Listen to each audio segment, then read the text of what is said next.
Aku nih orang yang paling kasihan di seluruh dunia. Ya, manusia suka pukul rata. Dan di sini Daud mulai blur, mulai kabur. Dia mulai merasakan dunia ini gak fair. Hidup ini gak adil. Kelihatannya mulia ya, sense of justice atau jiwa keadilan seseorang. Tapi lebih dari spirit yang gak terima. Lebih dari sebuah roh yang penasaran. Dari suatu hati yang condongnya gravitasi kepada kepahitan. Bukan orang-orang yang hatinya dipenuhkan oleh Tuhan, lalu dia bisa mengusahakan dan merindukan serta mendoakan, bahkan mengupayakan keadilan bagi orang lain.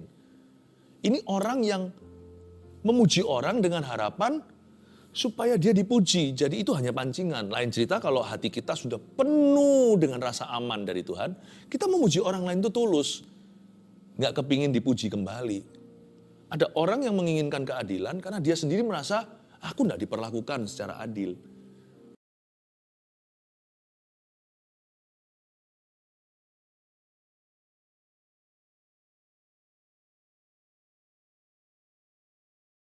Tidak perlu tanda-tanda dari Tuhan.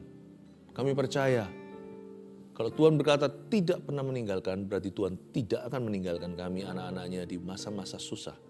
Di masa senang apalagi tentunya Tuhan juga tidak akan meninggalkan kami.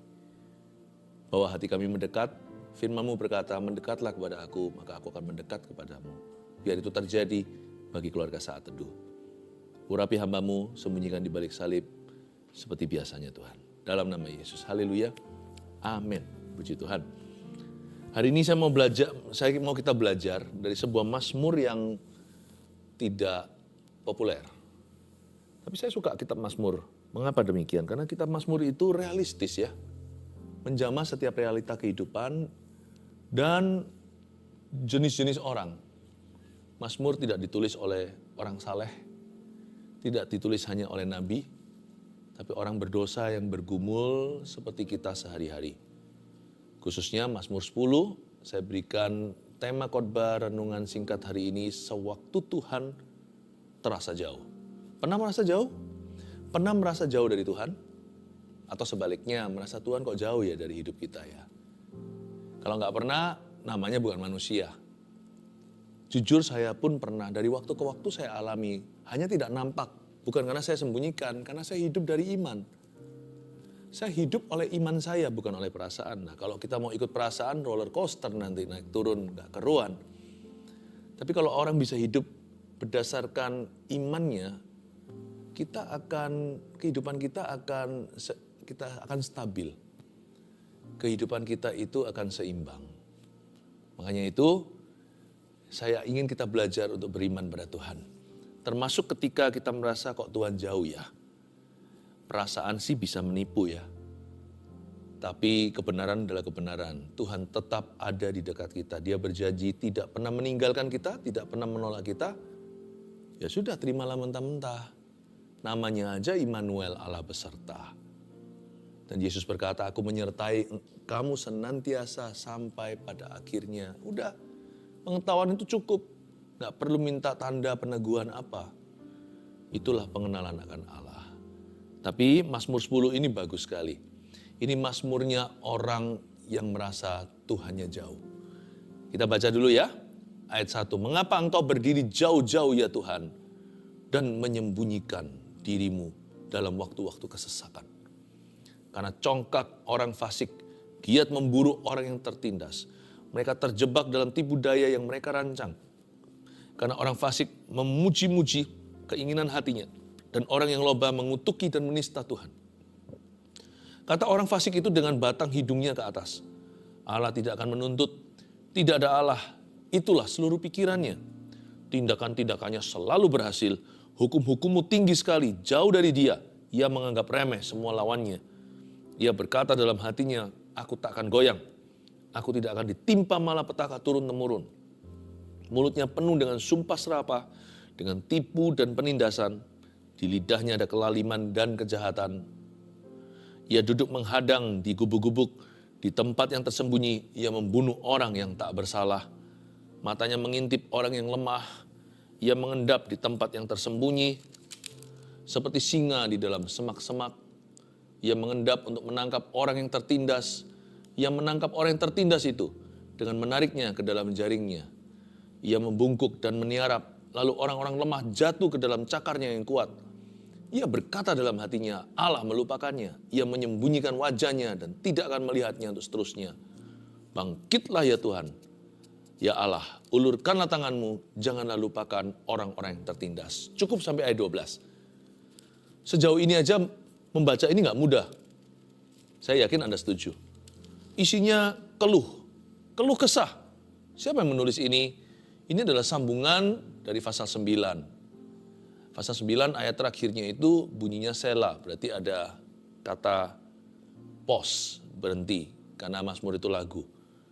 Ayat pasal 9 sebelumnya gak usah dibuka, itu Mazmur Daud. Ternyata Daud juga pernah merasa Tuhan jauh. Daud loh ini nenek moyang Tuhan Yesus. Daud loh ini raja yang merangkap sebagai seorang nabi dan imam juga. Orang sudah sepangkat itu dan diurapi langsung oleh Nabi Samuel. Orang yang sudah melihat mujizat Tuhan, Goliat pun tumbang di depan. Seorang yang hatinya berkenan pada Tuhan aja bisa curhatnya itu tidak terdengar terlalu rohani. Kalau kita nggak tahu penulis Mazmur ini siapa, kita anggap dia pasti orang berdosa yang ya unda-undilah seperti kita ini yang bukan nabi, bukan siapa-siapa. Karena kalau Anda membaca dari ayat kedua seterusnya, itu isinya kan kepahitan sama orang. Aduh, ternyata dia merasa Tuhan jauh, bukan karena Tuhan jauh beneran. Bukan karena Tuhan jauh sungguhan, tapi orang ini pahit sama kehidupan. Mungkin lagi susah hidupnya. Gak susah 1-2 hari, 1-2 minggu, susahnya cukup lama. Orang itu ya bisa berubah kalau dia di dalam tekanan terlalu lama. Kalau dia dalam masalah gak keluar-keluar dari sana. Awal-awal masih bisa bersyukur, 10 tahun lain cerita. Mazmur pasal 10 ini adalah Mazmur orang yang berkeluh kesah. Ini Mazmur orang yang merasa Tuhan jauh dari dia. Coba lihat ayat 1. Mengapa engkau berdiri jauh-jauh ya Tuhan? Seolah-olah protes ya. Tapi kalau nada ini kurang ajar, gak mungkin jadi firman hari ini di dalam Alkitab. Berarti feeling atau perasaan kita itu legitimate. Tuhan menerima perasaan kita. Kita boleh jujur datang kepada Tuhan. Gak perlu pasang kedok apa-apa. Sama Tuhan tuh kita telanjang di matanya. Daud tidak sembunyikan feelingnya. Pemazmur di sini ngomong apa adanya. Tuhan gak marah kok. Kok lancang bicara. Tidak. Dia berkata, mengapa engkau berdiri jauh-jauh, itu bukan tuduhan. Dia hanya ungkapkan perasaannya. Aku merasa Tuhan, hari ini, akhir-akhir ini, di hidupku sekarang ini, engkau itu berdiri jauh-jauh. Engkau menjauhi doaku. Rasanya itu susah gitu cari Tuhan. Mengapa engkau berdiri jauh-jauh ya Tuhan? Dan mengapa engkau menyembunyikan dirimu dalam waktu-waktu kesesakan? Masa Tuhan itu mau jadi Tuhan kita di waktu-waktu senang aja? Masa waktu kita susah atau anak-anaknya dalam kesesakan Tuhan cuci tangan? Enggak kan? Jadi kalau kalimat ini di ayat 1b kedengaran seperti suatu kalimat yang rude.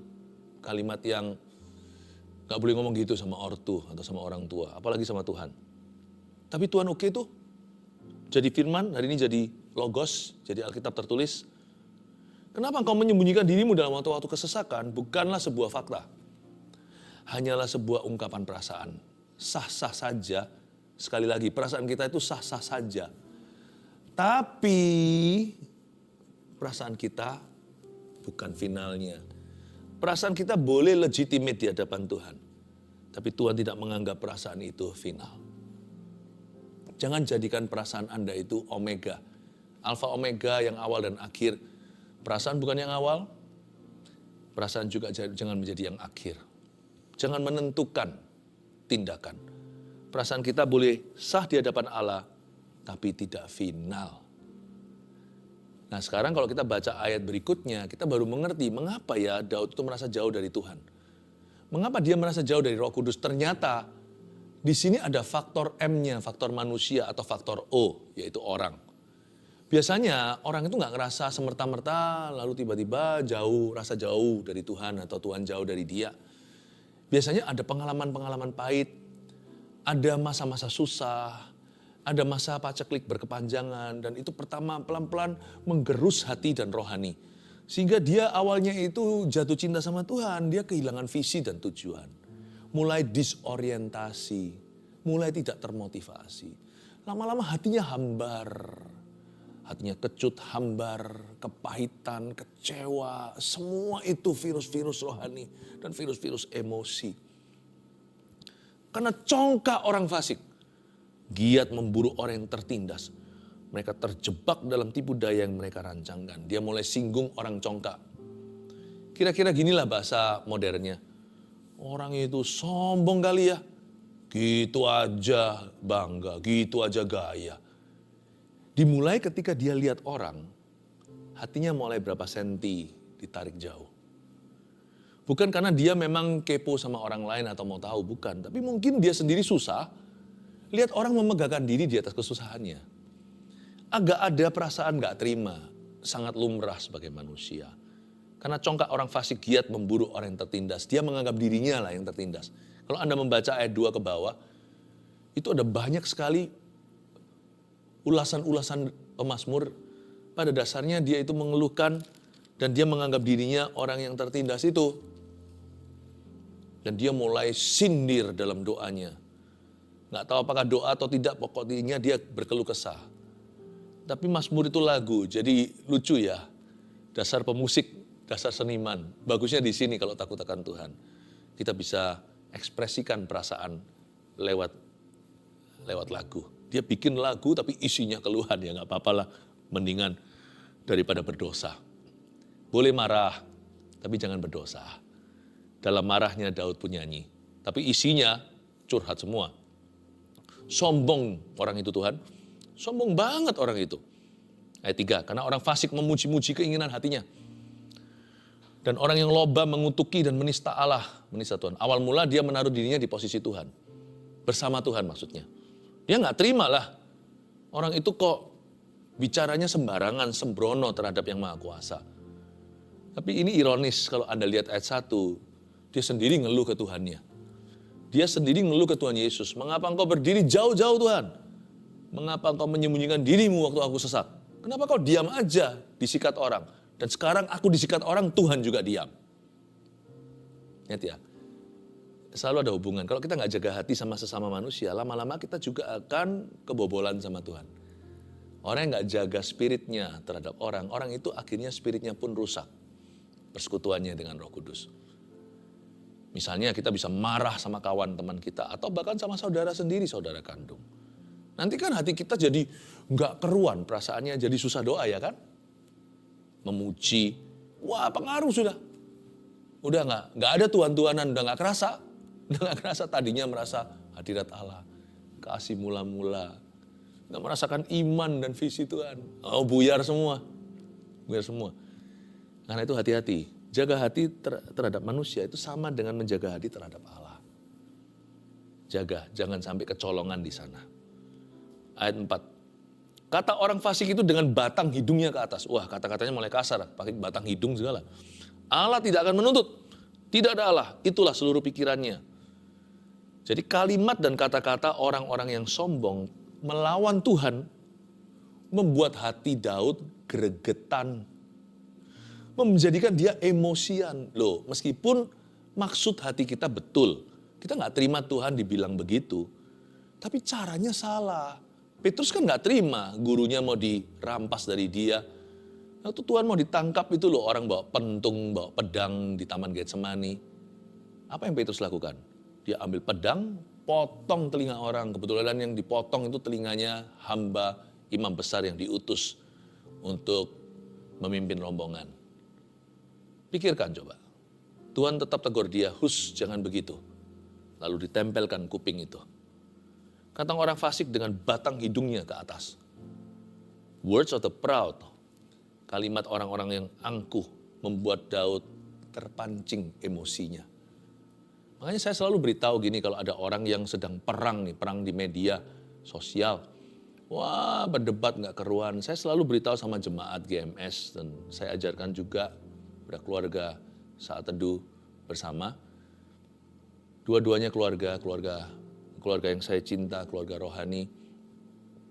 Jangan ikut-ikutan yang gitu-gituan ya. Terus aja berbuat, terus bertumbuh, terus melayani, terus rendah hati. Terus mengasihi, dan terus capai imanmu. Kalau enggak nanti, kita terseret dalam dosa orang, terbawa-bawa dalam suasana keruh yang sama sekali Tuhan tidak panggil kita berada di sana. Hati Daud kepancing, ikut-ikut gregetan dan kehilangan damai sejahtera. Salah siapa? Salah sendiri. Sukacitanya tercuri. Ngapain kita mencoba menjadi Tuhan Yesus? Orang mau bilang apa tentang Tuhan? Tuhan gak goyah kok. Tuhan gak perlu seorang pembela. Tuhan hanya butuh seorang penurut. Tuhan tidak butuh lawyer atau pengacara. Tuhan itu jadikan murid. Jadikan murid Anda dan saya. Yang penting itu bukan korban bakaran. Yang penting itu taat dan setia. Orang mau ngomong apa tentang Tuhan seperti menendang gala. Kaki tendang besi, siapa yang sakit? Kaki lah. Allah adalah Allah, mau dibilang mau apa, mau dikata-katain apapun, Tuhan hanya tertawa di sorga dan berkata, tunggu tanggal mainnya, tunggu waktumu tiba. Bukan berarti Tuhan tidak perlu dibela. Ada hal-hal tertentu, saat-saat tertentu kita harus berdiri bagi iman kita. Kita harus bisa menjelaskan keyakinan kita, dan kita tidak boleh menyangkal nama Tuhan. Oh, dengan segala resiko, berdirilah teguh, apapun aniaya. Yang kayak begitu itu kita berdiri dalam kebenaran. Bukan membela sekedar emosian. Ini Daud kepancing. Ayat 5. Tindakan-tindakannya selalu berhasil. Nah, mulai iri nih ya. Hukum-hukummu tinggi sekali jauh dari dia. Ia menganggap remeh semua lawannya. Siapa ia di ayat 5? Dia mulai menuding dan menunjuk orang-orang fasik, orang-orang berdosa. Tindakan-tindakannya itu selalu berhasil. Kenapa ya? Dia mulai iri dengan hasil orang lain. Hampir tergelincir dia karena dia iri hati atau cemburu sama orang fasik. Ayat 6, ia berkata dalam hatinya, aku tak akan goyah. Aku tidak akan ditimpa malapetaka turun-temurun. Mulutnya penuh dengan sumpah serapa, dengan tipu dan penindasan. Daud mulai ungkit-ungkit dosa orang. Di lidahnya ada kelaliman dan kejahatan. Ya bolehlah. Mungkin dosa orang lain mencolok. Tapi dosa kita mungkin tersembunyi, terselubung. Udahlah jangan hakimi. Ada hakimnya sendiri kok. Tuhan Yesus itu hakim yang hidup dan mati. Kecuali kalau orang berdosa datang kita untuk dibantu, ya kita bantu dia. Dosa apa aja yang perlu diselesaikan dan dibereskan. Tapi kalau cuman sekedar melihat secara masyarakat luas, lalu kita itu nggak terima. Kenapa ini gini, kenapa gitu. Lalu iri dengan hasil orang, kok enak ya hidupnya dia ya. Nggak perlu setia. Dia nggak setia sama perjanjian. Di sana sini semua ada simpanan. Wah enak ya hidup orang itu. Jangan-jangan kita ingini dosa orang. Awal-awal kita hanya iri dengan hasilnya. Kok enak ya? Dia bisa hidup tanpa perasaan guilty. Sehat lagi. Aku melayani Tuhan. Kenapa aku sakit? Itu orang korupsi. Itu cara-cara dia berbisnis itu. Semua melanggar firman. Kenapa dia setiap tambah tahun tambah kaya? Kenapa saya bayar tagihan aja? Perlu berupaya. Jangan-jangan awal mula kita hanya iri dengan hasil orang. Lama-lama kita jadi menginginkan dosanya loh. Begitulah cara setan dalam tipu muslihatnya memancing kedagingan. Hati-hati jaga hatimu. Daud mulai iri dengan hasil orang lain. Tindakan-tindakannya kenapa selalu berhasil. Mungkin dia menunjuk kepada raja-raja tetangga kali. Raja-raja Mesir, raja-raja Babilonia, raja-raja Persia, raja-raja apapun yang ada di zamannya, orang Filistin. Ayat yang ke-8, ia duduk menghadang di gubuk-gubuk di tempat yang tersembunyi, ia membunuh orang yang tak bersalah. Matanya mengintip orang yang lemah. Ia mengendap di tempat yang tersembunyi seperti singa di dalam semak-semak. Ia mengendap untuk menangkap orang yang tertindas. Ia menangkap orang yang tertindas itu dengan menariknya ke dalam jaringnya. ia membungkuk dan meniarap. Lalu orang-orang lemah jatuh ke dalam cakarnya yang kuat. Ini jebakan iman. Awal mula dia mengidentifikasi dirinya sendiri sebagai orang sang tertindas. Tapi sekarang dia mulai menyebut orang-orang tertindas tanpa nama, tanpa wajah. Mungkin dia tidak tahu entah mereka siapa. Pokoknya secara umum pukul rata. Manusia kan suka apa itu? Generalisasi apa ya? Mungkin suka untuk generalize atau suka untuk pukul rata. Misalnya, semua orang kata-katain kamu loh. Masa benar semua orang, paling cuma 2-3. Wah, gak ada satu orang pun yang cinta dan mengerti aku. Masa betul? Kita aja belum ketemu sama semua orang di dunia. Masa kita bisa konklusi begitu? Aku nih orang yang paling kasihan di seluruh dunia. Ya, manusia suka pukul rata. Dan di sini Daud mulai blur, mulai kabur. Dia mulai merasakan dunia ini gak fair. Hidup ini gak adil. Kelihatannya mulia ya, sense of justice atau jiwa keadilan seseorang. Tapi lebih dari spirit yang gak terima. Lebih dari sebuah roh yang penasaran. Dari suatu hati yang condongnya gravitasi kepada kepahitan. Bukan orang-orang yang hatinya dipenuhkan oleh Tuhan, lalu dia bisa mengusahakan dan merindukan serta mendoakan, bahkan mengupayakan keadilan bagi orang lain. Ini orang yang memuji orang dengan harapan supaya dia dipuji. Jadi itu hanya pancingan. Lain cerita kalau hati kita sudah penuh dengan rasa aman dari Tuhan, kita memuji orang lain itu tulus. Nggak kepingin dipuji kembali. Ada orang yang menginginkan keadilan karena dia sendiri merasa, aku nggak diperlakukan secara adil. Jadi benar-benar yang dia perjuangkan bukan orang lain sih, dirinya sendiri. Itu penasaran sudah sampai di tingkat tertinggi. Sampai-sampai semua pikiran udah kabur, pandangannya pun gak jelas siapa sesungguhnya yang dia bela. Dia berkata di sini ayat 8 sekali lagi, ia duduk menghadang di gubuk-gubuk, ia di sini orang fasik. Di tempat yang tersembunyi ia membunuh orang yang tak bersalah. Ini bukan Daud lah. Daud masih hidup, pemazmur ini masih bisa nulis. Sense of injustice, tidak ada seperti perasaan tidak adil yang bisa membuat kita rasa jauh dari Tuhan. Seringkali kita dengarkan orang mengeluh gini, kalau ada Tuhan kenapa ada penderitaan? Saya nggak ngerti motivasinya apa kalau kita tanya begitu. Dan kadang-kadang kita merasa nggak terima. Kenapa? Kenapa kalau memang ada hakim orang hidup dan mati, kenapa dunia ini penuh dengan ketidakadilan? Sense of injustice membuat seseorang menjadi ateis. Nggak ada Tuhan-Tuhanan lah. Kalau ada Tuhan, masa begini? Kalau ada Tuhan, masa orang baik mengalami perkara buruk? Mengapa orang jahat dibiarkan? Saya nggak perlu menjawab itu karena hari ini poinnya bukan itu. Poinnya adalah bagaimana kita bersikap hati waktu kita, kalau perasaan kita menipu dan berkata Tuhan jauh. Tapi semua ini tidak membuat Daud berdosa. Karena Daud membawa semua hati dan curahannya kepada Allah. Gak seperti kita, kalau kita merasa Tuhan jauh, sebagian kita ke narkoba, ke alkohol, ke dosa seksual, ke hobi-hobi yang menjadi kecanduan, padahal seharusnya gak apa-apa kalau itu dalam takaran yang sehat. Manusia itu cenderung untuk terbelenggu. Tapi Daud tidak demikian. Mazmur 10 ini indah, sekalipun isinya itu mengganggu. Tapi isinya ini jujur sekali. Feeling seorang laki-laki, feeling seorang manusia biasa. Tapi seperti yang saya katakan di ayat pertama, perasaan sih sah-sah saja. Tapi jangan jadikan final. Ia membunuh orang yang tak bersalah dan sebagainya. Menangkap orang yang tertindas, menariknya ke dalam jaring, membungkuk meniarap. Orang lemah jatuh ke dalam cakarnya yang kuat. Wah, Daud mulai marah.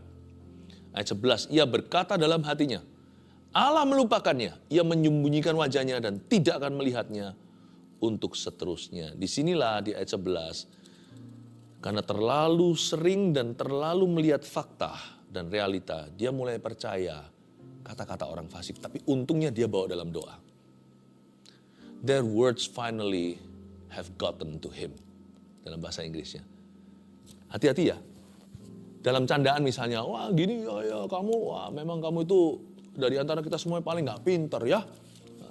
Sekarang gak apa-apa. Tapi waktu kita gagal kerja, itu kata-kata kembali. Padahal tadi hanyalah bercanda. Bisa jadi loh. Bisa jadi. Karena kata-kata orang di ayat 11, dia kerap kali mendengarkan, Allah melupakannya lah, Tuhan udah lupa sama kamu. Yang menyembunyikan wajahnya, anak tirinya Tuhan Yesus lu, gitu ya. Tidak akan melihat untuk seterusnya, apalah. Bukan hanya candaan, kadang-kadang orang bilang beneran. Waktu kita kuat imannya, itu gak memban. Tapi waktu kita lemah, dan kalau kita tidak hati-hati menjaga hati, kita tidak melihat pada firman, sedangkan Alkitab mengatakan orang benar hidup oleh imannya, bukan oleh penglihatan, kita hanya lihat realitas sekeliling kita. Jangan-jangan kata-kata yang dulu tidak mempan sama kita sebab kita lawan dan kita tahu kata-kata itu tidak benar. Jangan-jangan di lain kesempatan dia mulai merayap dan merasuk di dalam hati dan pikiran. Iya betul ya. Tuhan itu gak ada. Tuhan itu gak peduli. Lain hari kalimat itu berkuasa menjatuhkanmu. Ini berarti hati-hati apa yang kau dengarkan. Juga hati-hati gunakan mulut dan lidah bibir kita. Tapi memang ada orang yang terlalu sensitif, saya ngerti ya. Kita ngomong apapun juga gak boleh bercanda sama sekali. Ya gak bisa begitu juga, jangan terlalu di dunia ini memang penuh dengan kuman. Kalau Anda keluar rumah langsung jatuh sakit, nah itu kita mesti berdoa supaya antibodinya kuat. Gak bisa lah ya, dunia itu sempurna. Kata-kata orang juga gak bisa sempurna, jadi kita juga bisa jaga hati. Tapi sebisa mungkin kalau kita sadari, hati-hati. Dan juga perlu hati-hati apa yang masuk ke dalam telinga kita. Teman-teman bisa ngomong sesuatu sama dirimu. Oh kamu itu gitu, kamu itu gitu. Mungkin dia canda aja, canda komentari cara kita berbaju. Atau komentari cara kita berbicara, atau mungkin komentari kalau yang mahasiswa grade-nya, atau nilai angka sekolahnya, atau tampangnya, atau atau gerak-geriknya, atau whatever, atau performanya. Hari engkau kuat, itu enggak apa-apa. Nanti kalau tidak jaga hati, itu kembali. Makanya itu, jangan setiap kalimat orang itu dimasuk hati. Nanti lama-lama bukan masalahnya dengan orang. Nanti lama-lama problema kita bukan dengan sesama manusia. Nanti itu bisa ngantem virusnya hubungan kita dengan Kristus. Tuhan gak salah-salah apa-apa. Tuhan gak andil dalam semua yang negatif itu. Tiba-tiba kita bisa negatif sama Tuhan Yesus dan kita berkata, engkau jauh. Mengapa engkau meninggalkan aku? Mengapa engkau berdiri jauh-jauh? Dalam waktu kesesakanku, kenapa engkau bersembunyi? Loh, gimana sih? Karena hati kalau sudah diisi dengan kepahitan, negativity, lama-lama dia sendiri juga gak bisa rasakan hadirat Allah. Dan juga kehilangan perspektif sorga. Lalu ujungnya apa? Tuhan yang disalahkan. Kita gak jaga hati kok Tuhan yang kita yang gak jaga hati, kenapa Tuhan yang dituduh? Kenapa Tuhan engkau menjauh? Ayat 12. Bangkitlah Tuhan, ya Allah, ulurkanlah tanganmu. Oh saya kira di ayat 12a, kalau pemazmur berkata begini berarti minta pembalasan kan. Memang Daud sedang dirongrong orang sih. Kalau kita baca ayat 2 sampai 11, sudah sangat jelas. Daud dicari gara-gara, udahlah rangkumannya singkat. Banyak musuh yang melawan dia dan berbuat yang tidak-tidak dan melakukan ketidakadilan. Pokoknya Daud itu dibully, baik secara terang-terangan maupun tersembunyi, terselubung atau frontal. Daud berkata, bangkitlah ya Tuhan, ya bangkitlah Tuhan, ya Allah, ulurkanlah tanganmu. Itu kayak anak yang sudah mendapatkan, anak yang sudah merapat ke ayahnya, lalu papa punya tangan diangkat ketika dia dipukuli sama teman-temannya. Ketika dia dihina, diejek, diludahi. Ketika tangan papa diangkat, bangkitlah Tuhan. Ya Bapa ulurkan tanganmu. Kalau hati kita pahit, tangannya Papa yang besar itu akan kita ayunkan untuk memukul kepala musuh-musuh kita, yang notabene adalah teman-teman sekolah. Saya kira begitu ya. Makanya saya tahu di ayat 12 ini Daud menang. Saya tidak lanjutkan di ayat berikutnya. Ini konklusi. Karena dikatakan berikutnya, setelah bangkitlah Tuhan, ya Allah ulurkan tanganmu. Lanjutnya coba, janganlah lupakan orang-orang yang tertindas. Daud tidak meminta pembelaan, apalagi pembalasan. Daud minta penyertaan. Kalau tangan diangkat, saya kira untuk pukul atau untuk balas. Ternyata anak kecil yang mengangkat tangan ayahnya yang sudah merapat, bukan dipukulkan ke kepala teman atau lawan itu, tapi ternyata di tangan itu dia taruh untuk mengelilingi di pundaknya, atau bahkan ditaruh di atas kepalanya untuk elus-elus kepalanya, untuk memberi rasa aman, dan dia masuk dalam pelukan sang Papa. Berhenti juga pukulan musuh. Kalau Anda sudah di tangan Tuhan, siapa berani lawan? Jikalau Allah di pihak kita, siapa lawan kita? Tapi Daud, yang saya ilustrasikan sebagai anak kecil yang dibully, angkat tangan papanya, bukan untuk pukul lawannya, tapi untuk rangkul dia. Itu jauh lebih hebat. Kalau pukul orang, ya musuhnya pergi. Tapi tidak terjadi intimasi atau keintiman. Tapi ketika terjadi keintiman dengan Tuhan, tangan itu dipakai untuk merangkul dirinya ke dalam pelukan Bapa. Musuh pun ikut berhenti, mana berani. Di sini saya tahu waktu Tuhan merasa jauh. Justru itulah kesempatan terindah untuk meminta dia, untuk mendekatkan diri kepada Allah. Jangan minta pembalasan kepada orang-orang yang membuatmu kepahitan. Justru kalau kita merasa Tuhan itu jauh, poin ke-1 tulis ini. Merasa Tuhan jauh bukan berarti Tuhan sungguhan jauh. Itu dulu, kebenaran ini harus tertancap dalam hati. Merasa Tuhan jauh bukan berarti Tuhan sungguhan jauh. Yang kedua, jangan lihat manusia sewaktu gusar hati atau gelisah. Ini pelajaran berharga hari ini di saat teduh bersama. Soalnya kalau kita tambah lihat orang, kita akan semakin merasa galau. Dan Tuhan akan serasa semakin jauh. Jangan lihat manusia. 3. Waktu kita itu merasa Tuhan itu jauh, nah di situ kesempatan emas untuk kita meminta penyertaan. Makanya itu poin ketiga bunyinya, lebih baik meminta penyertaan daripada pembalasannya. Udah, orang bukan urusanmu dan urusanku. Tuhan, kalau aku merasa Engkau jauh, dekatkan aku. Sebab faktanya, bukan Tuhan yang jauh, aku yang jauh. Kalau saya merasa Tuhan jauh, itu bukan Tuhan yang jauh. Aku yang jauh, aku yang menjauhkan diri. Ya salahku sendiri. Kenapa aku jauh? Karena terlalu banyak lihat manusia. Atau bahkan terlalu banyak melihat diri sendiri. Dekatkan aku. Minta keintiman dengan Roh Kudus. Minta kedekatan. Minta hadirat Allah dinyatakan. Dan ketika kita meminta penyertaan, itu jauh lebih baik daripada pembalasan. Sebab jikalau kita sudah bersama dengan Tuhan di pihak kita. Kaget ya? Siapa lawan kita? Haleluya.